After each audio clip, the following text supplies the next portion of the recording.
নমস্কার বন্ধুরা, গোপাল ভাঁড়ের নতুন গল্পে আপনাদের স্বাগত। আজকের গল্প হলো শাহী মুরগির মাংস।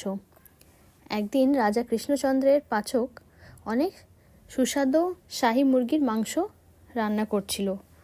গন্ধটা পুরো শাহী মহল মো মো করতে লাগলো। এই গন্ধ পেয়ে গোপাল নিজেকে আর আটকাতে পারল না, আর সোজা রান্নাঘরে চলে গেছে।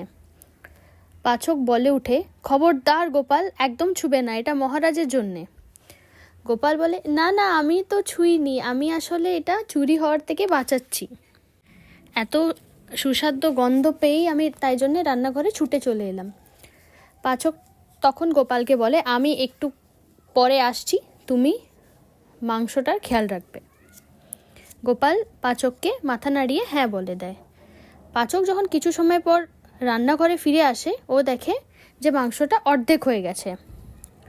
ওর এত রাগ লেগেছে যে ও গোপালকে ধরে সোজা মহারাজের কাছে নিয়ে যায় আর বলে, মহারাজ, গোপাল আপনার শাহী মাংসের অর্ধেকটা খেয়ে ফেলেছে।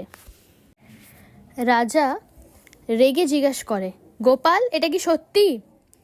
গোপাল মাথা ঝুঁকিয়ে বলে, হ্যাঁ মহারাজ, কিন্তু আমি আপনার স্বাস্থ্যের জন্যে ভেবেই এটা করেছি।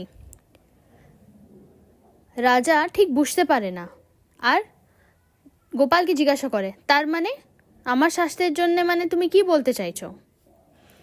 বুঝাও। গোপাল তখন বুঝিয়ে বলে যে সবাই জানে বেশি মাংস খেলে মানুষের পেট খারাপ আর বদহজম হয়। আমি তাই নিজের স্বাস্থ্যের খেয়াল না করে আপনি যাতে সুস্থ থাকেন তাই আমি অর্ধেকটা খেয়ে ফেলেছি।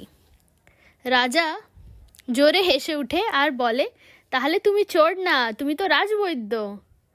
সেই দিন থেকেই যখনই সুস্বাদু খাবারের গন্ধ পায়, গোপাল রান্নাঘরে চলে যায় আর পাচককে গিয়ে বলে, আমি মহারাজের পেটের রক্ষা করতে এসেছি।